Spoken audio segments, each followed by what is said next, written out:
The power grid is dangerously overloaded, and now new socialist legislation is only compounding the problem. Number 4, dangerous weather is always a threat to local grids. Every year, thousands of families lose their power from weather-related outages. Number 5, a solar power generator provides powerful backup insurance and peace of mind. Folks, I really believe in the solar power generators offered by Solutions from Science, one of my oldest sponsors. You can get more information at www.mysolarbackup.com. That's mysolarbackup.com. Remember, the government doesn't own the sun, so go to mysolarbackup.com or call 1-877-327-0365.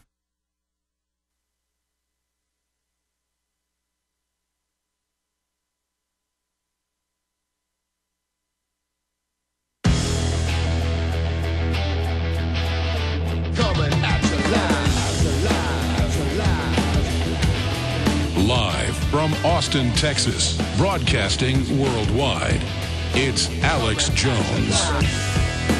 We're going to get more into the economy and a bunch of other news with Bob Chapman. I'm researching a story that I saw being discussed a few days ago in Australia. The headline is, Trades Hall President Kevin Bracken stands by his 9/11 conspiracy. Very prominent and powerful head of the organization. It's causing debates in the parliament dealing with this. And he said, look, I'm not backing off my statement that it's an inside job. I'm not a coward like the rest of you. More and more people worldwide are coming out and saying inside job, and they don't care what people say to them.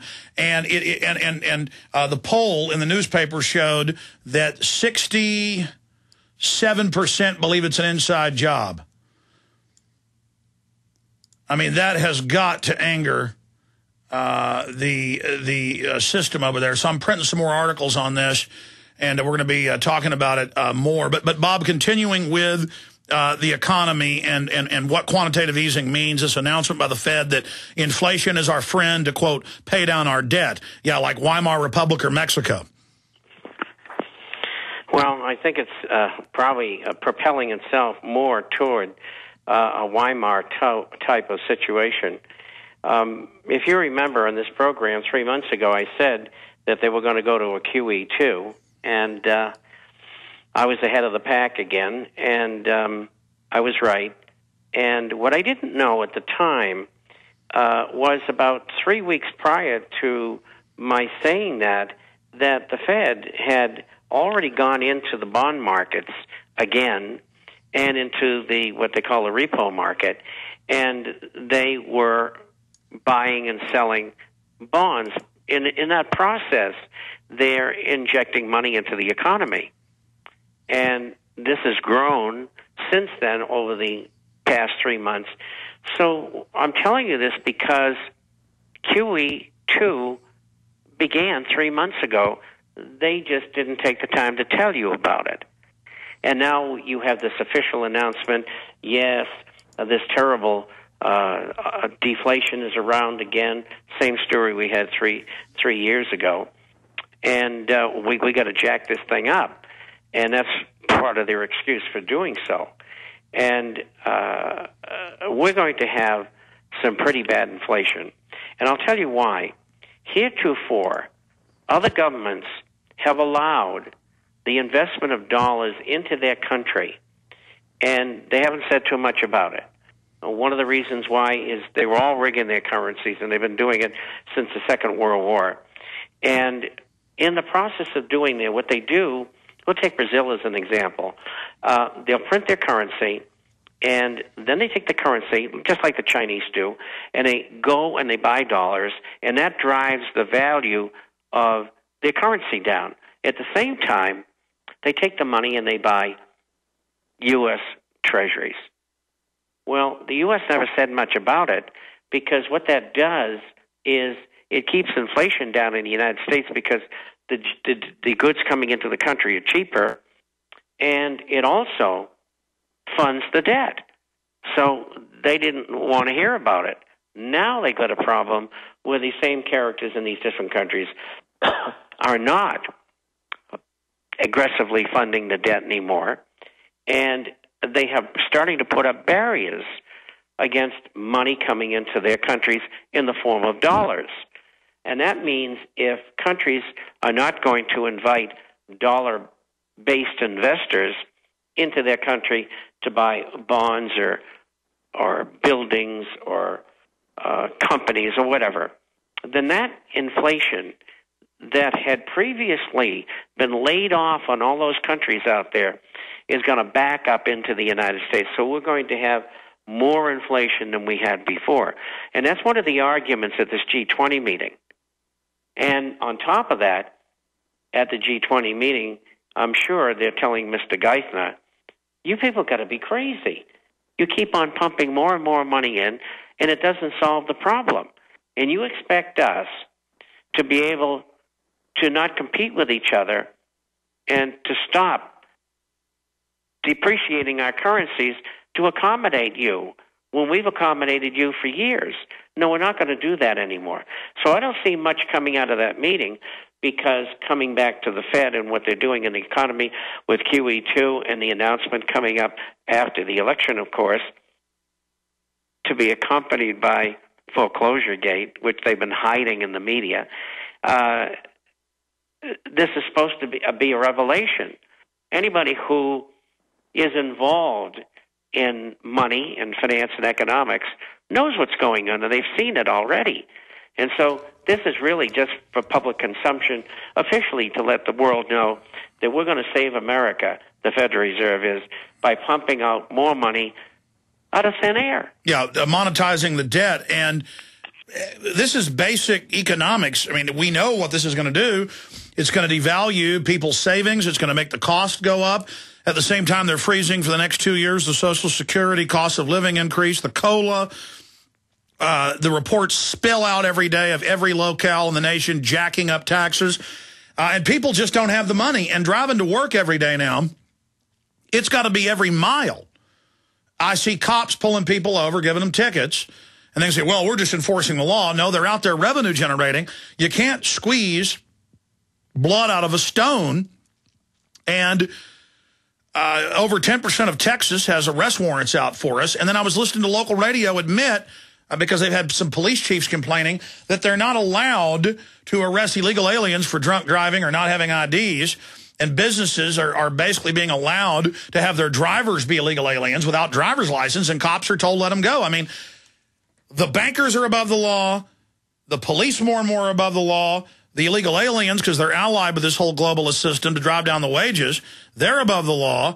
And none of it washes anymore. And separately, though, I played a Senate candidate on C-SPAN from West Virginia, an engineer, coming out and laying out how they blew up the World Trade Center towers.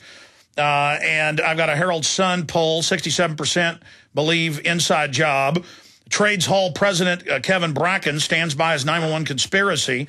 And I love what he said. He was on ABC News. That's Australian broadcasting company, not U.S., Trades Hall President. He is the Victorian Secretary of Maritime Union of Australia, very powerful position in the Labour Party. And he says that most of his members agree with him. And he talks about polls showing 50% in Australia believe inside job. Well, they're a lot higher than that. I mean, I've got an Angus and Reid of 84%, New York Times, 2006, excuse me. But it says Mr. Bracken sparked outrage yesterday when he told John Fain's ABC Talkback program that attacks were not the result of terrorist activity. He said the story was a conspiracy that didn't stand up to scientific scrutiny. And he's an engineer. This morning, Mr. Bracken phoned into Fain's program again for a right of reply. He said he wasn't phoning as the president of the Trades Hall Council or the secretary of Melbourne's Union of Australia. Mr. Bracken stood by his comments and said he had the support of 50% of the community. He also attacked the talk show host that was attacking him, claiming he was ridiculed on yesterday's program. Unfortunately, cowards like yourself, this is a quote, have set the political agenda in this country for too long, said Kevin Bracken. I won't be cowered down to bullies like yourself. And he went on, and we'll scroll down and show you a photo of this hero. And but there's more and more people, professionals, military people, Sybil Edmonds, working with the FBI and NSA, and I mean, you heard Anthony Shaffer if you were listening last hour, folks. I talked about the government staging events. I talked about how al-Awlaki, the supposed head al-Qaeda commander, meeting with the Secretary of the Army 2 months after 9/11 in the Pentagon. And, what could Shaffer say? He said, no, it is what it is. People just look at it and make your decision. I mean, folks, we've got criminals running the country that blew up those buildings. I mean, do you understand the magnitude of this? And if it's uncomfortable to come out and say it, sorry, that's just the way it is. Facts are facts are facts. And I saw the media hyping we were going to be hit by terrorists. And when we get hit by terrorists, give all your rights up. I saw that in the months leading up to 9/11, and I could see what they were doing to the point of being able to say they're going to blow up the World Trade Center and blame it on their CIA asset, bin Laden.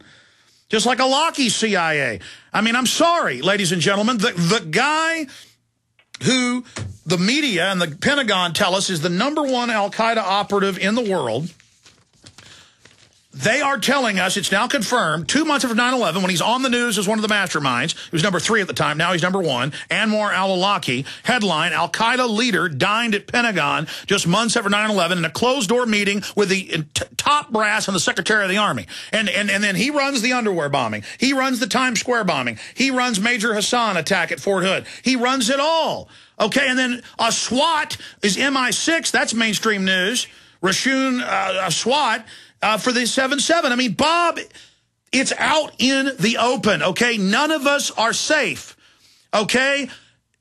If you cower to this, they win, okay? Ask your gut, not even looking at the evidence. Are you afraid of men with turbans? Or are you afraid of a government that puts in naked body scanners and now going in courthouses everywhere and lies to you and says they're not saving the images, and it turns out they are? I mean, this is a pack of murdering criminals. Your life means nothing to them, and the naivety that is going on in this country and the world is allowing this evil to grow to proportions never before seen. It's over. The thumb-sucking denial is over. You think I like risking my life? You think I like death threats? You think I like people physically attacking me? You think I like hack attacks? You think I like every major globalist think tank calling me enemy #1? You think this is fun? You think I like it? I wish men with turbans did what they did and not our own government. That's a lot less scary. I wish none of it ever happened. Okay? But living in denial isn't going to change it. I'm sorry I'm ranting, Bob. I'm just sick of the cowardice. And I love this guy saying, I'm not a coward, you're a coward, and it's time for cowards to not set the agenda. Bob Chapman. I hear you, and you're absolutely correct. Absolutely correct. And we're not going to take it anymore. And you're seeing it in the streets all over Europe, particularly now for the last 2 weeks in Paris.